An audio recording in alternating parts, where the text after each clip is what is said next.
Hello and welcome to another edition of Chatting with the Chief. We're here on location today at the Cobb Public Safety Training Facility, and I'm joined here by Chief Mike Register. Chief, thank you once again for your time and joining us today. And I want to start out, I know that there have been some branding changes with the police department. Can you tell us more about that?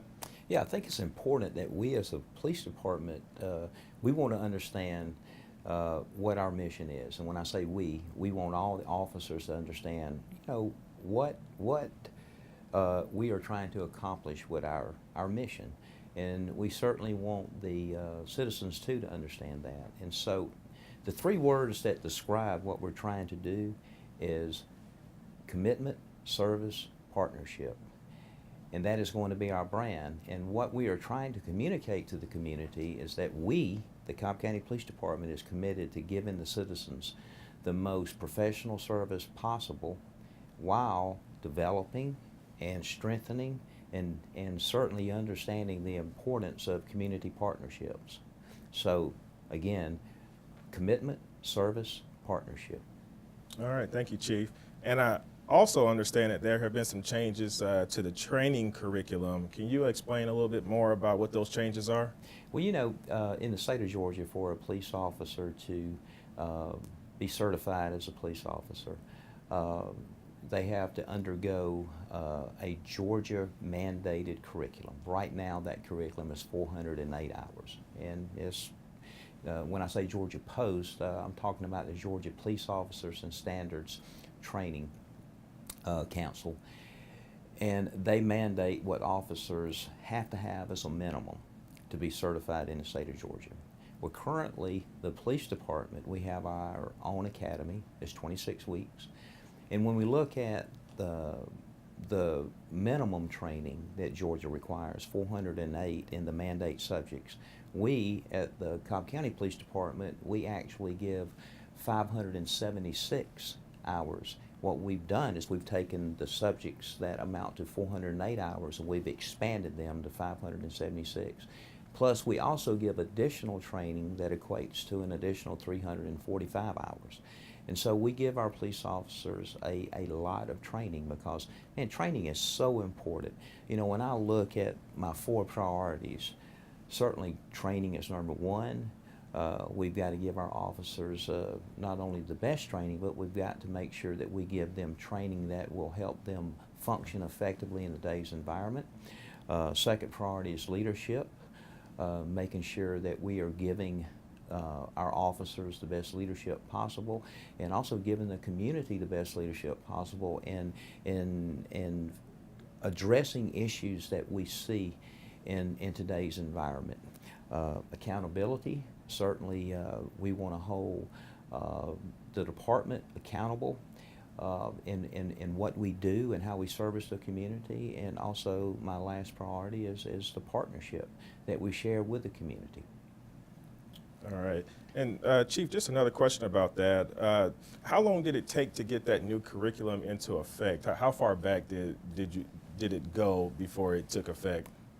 Well, the police department has had its own academy since the late 90s, and it began with a 17-week curriculum that again expanded on the foundational curriculum that was required by the state. After I took over as chief in June of 2017, we actually did a review of the curriculum to make sure that our curriculum was up to date and to make sure that our curriculum prepared the officers to go out and be a police officer in 2018. We've expanded on some subjects, but we've also added additional subjects pertaining to community policing, implicit bias, guardian philosophy, and several other subjects to include critical incident training, CIT training, that helps the officer understand and to deal with individuals that are having some type of mental or emotional emergency. All right. And so I hear that some technology will be helping these officers train. Can you give us a little sneak peek of that? Yeah, we try to have a comprehensive approach to training.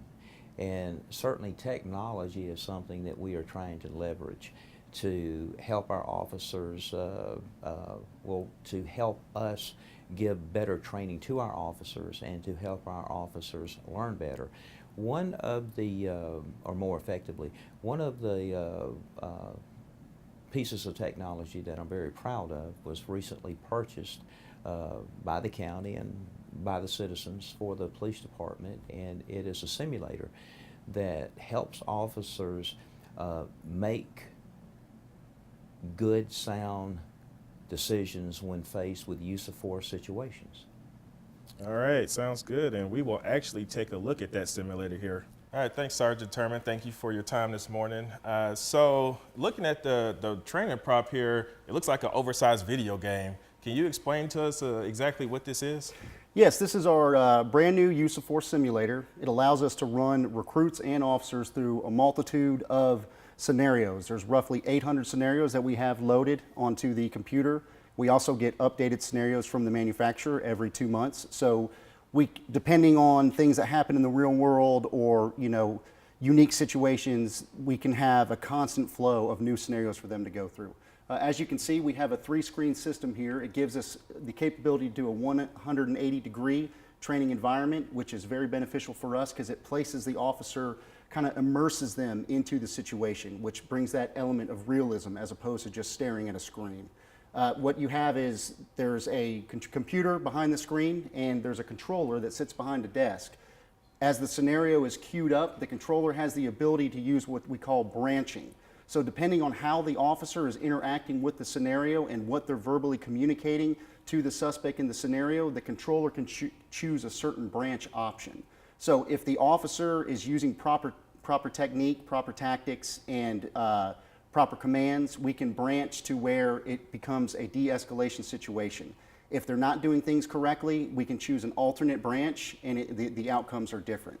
We're really fortunate to have this system because it gives us the ability, again, to put the officers in these scenarios to help us make better decisions when it comes to de-escalating a situation. There's a multitude of scenarios on our system right now that focus on EDP, which is an acronym for emotionally disturbed person. Unfortunately, in today's society, we're constantly confronted with individuals who have mental health issues, and we really want to focus on, again, de-escalating that situation to bring a more favorable outcome for the department and for the community, of course. This looks like a really interactive and cool training technique and prop to use. What were some of the things that you heard from some of the recruits that have used this? Well, the realism is great. Again, the stress levels that we want to put on them, it's really having the desired effect that we're looking for. The recruits coming through, when they're going through the scenarios, their heart rates are elevated. We can control this room, this environment to again, bring the realism. We have the blue lights, so we want their stress levels up. We want to see how are they going to react to this situation as opposed to how are they going to react in the real world. And we want to be as real as possible. The system has a multitude of functions. It has what's called a shoot-back cannon. If it's a lethal force situation and the individual on the screen presents a gun, we have the ability to shoot a rubber ball at the individual and so they get that effect of, hey, I need to utilize cover.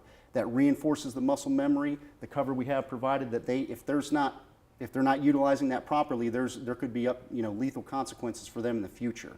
Another great capability we have a mobile system. So you see the 3 screens here. Our mobile system is 1 screen. Now that system can be taken to any of our precincts for training. A lot of times it's difficult for the officers to get out here, with the hours they work and as busy as we are, so we can bring the training to them. They can go through the training, they can log how much training they have through that mobile system, and we can take that anywhere. It just packs up in a suitcase and we can load it up in a car. So we're very fortunate to have that also. Sounds good. I heard you say a rubber ball. Sounds like it might hurt a little bit. It does. Again, there is a little bit of pain compliance, and certainly it's very safe. Obviously, we wear safety glasses, but it does reinforce the officer to take the proper safety precautions when the situation presents itself. And I guess that gives the officer a incentive to not get hit. Absolutely, absolutely. And some of the other capabilities with the mobile system, it's equipped with a green vest and a green gun. All of this stuff is laser activated. So With the mobile system, when you have that vest on, and if the bad guy points a weapon at you, it vibrates. So it gives, again, that feedback that, hey, I've done something incorrectly, and it's telling my brain I should have made a different decision, and now these are the consequences. So there's physical feedback to part of the training. It kind of brings a 3D aspect to the whole situation. All the tools that we utilize, you know, some of the citizens call it our Batman belt. We got a whole bunch of stuff on our belt. We have those for this system. Our chemical agent spray, and again, everything is laser activated. We have that. Of course, you know, we have our tasers. We also have that for this system, laser activated. So the options that they would have in the real world, they have that can be used for this system. All right, thank you. And I understand that we'll get a demonstration from one of the recruits to show us how this thing works. Yes, sir. We're going to have a recruit run through, and you'll be able to watch the recruit, the decisions they make, and you can watch the debrief as we go through teaching them the lesson plan. All right. Thank you. Okay, you're being dispatched to an emotionally disturbed person call. It is a female with a dark jacket, a gray hat, and dark pants, and no shoes. 911 caller said she has violently approached multiple people with an axe. Do you have any questions? No, sir. Okay, you're by yourself. Backup is not available. Okay? Yes, sir.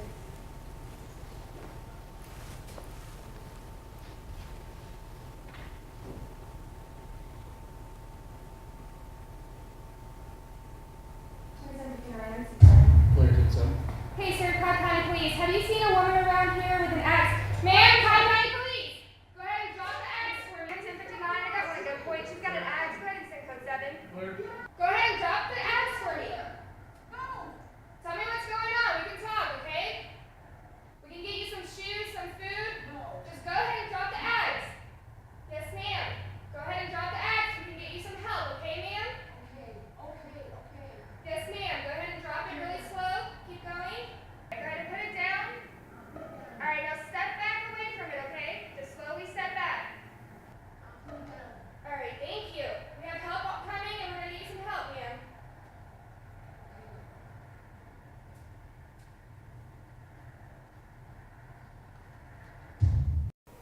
Okay, we're going to go ahead and debrief the scenario you just went through. Unfortunately, today in our society, we deal a lot with EDPs, emotionally disturbed people. It's a very difficult situation for an officer. I promise you, when you get released from the academy, you will definitely run into a situation like this. You did an excellent job in this particular scenario. When you arrived on scene, the first thing you did is you took in the totality of your situation.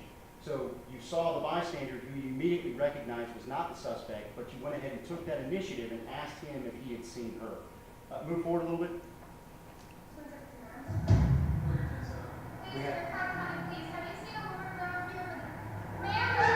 Stop it. Okay, so like I was saying, you saw him, you engaged him. Hey, have you seen a lady with an axe? She comes out from around the corner. It's obviously her. You were given a description before her. The minute you see her, you've got good verbal commands. You're telling her, hey, drop the axe. You were informed, the call was that she was violently approaching people with an axe. Obviously, that's a crime, so you took the appropriate actions. You did good with your tactics. When you saw that she had an axe, you immediately started to move to cover. You didn't cross your feet. Now, why don't we want to cross our feet? Right, we don't want to trip up. So you sidestepped, and you immediately had good utilization of the cover. Sometimes, when the recruits go through this, they see it here and they move towards it, but they're not actually utilizing it. You did. You stayed behind it. Forward. Drop the axe for me, okay? Get out of here. Drop the axe. This belongs to me. This is mine. Get out of here. Ma'am, I'm going to help you, okay? Go ahead and drop the axe. I'm going to get you some food, get you some shoes. Okay, stop it.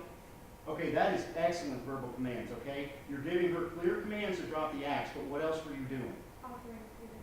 Right. We call that you're building a rapport with her, okay? You're telling her, now again, we're dealing with an emotionally disturbed person here. That's already been, that foundation's been laid. We know she has mental issues. So, you're building that rapport, you're gaining her trust. Certainly, if she violently approaches us with an axe, that can progress into a lethal force situation. You're de-escalating the situation. You're telling her, hey, I'm here to help you. I'm going to get you shoes. You know, we can get you some food. We're going to get you help. That's what we want to do to de-escalate. The last resort is using force. We certainly don't want to do that. But if that situation presented itself, you're taking the proper safety precautions. Again, behind the cover, weapon out, which is correct, giving those commands, building that rapport, trying to de-escalate her. Go ahead, forward. No. I can help you. No. For you, okay? Go ahead and drop the axe for me. Go ahead and lay down the axe for me.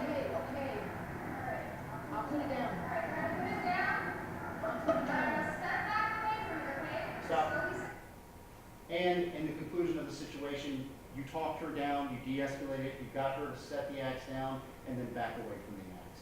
Excellent job with the scenario.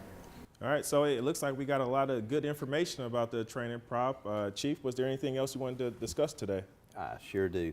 You know, I'm very honored to let the citizens know that we recently promoted a new major, Major Barry Little.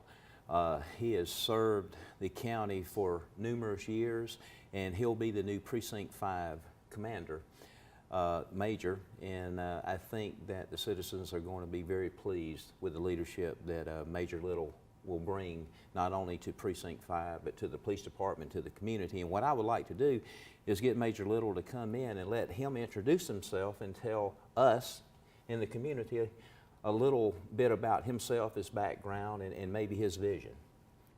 All right, and I'm joined here by the newly promoted Major Barry Little. Thank you for joining us this morning. And I understand that you'll be going over to Precinct 5. Can you give us a little bit of background about yourself? Sure. I've been with the department for 25 years, and in that time I've served in the capacity in uniform as both a patrol sergeant and a lieutenant. I've also had the opportunity to work in criminal investigation units for a couple of years. Most of my career, however, has been spent on the tactical side. I was a member of SWAT for 17 years and rose to the capacity of the assistant SWAT team commander. I loved my position there, and I loved the experience that I gained through that. And grateful that we can put some of that to work here. In addition to that, I have some other assignments. I work as the coordinator for the chaplain program.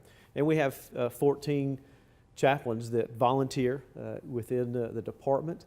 And they're a great group of folks, and they really have a heart for the community and a heart for our officers. And they work on building the relationship. And that's one of the things I want to transition to out at Precinct 5 as a precinct major.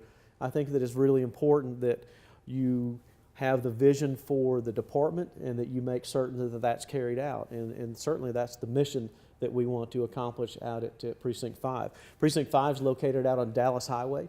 I worked there previously for 3 years as the commander of that precinct. I'm glad to be going back home. For me, I've established some relationships in the community.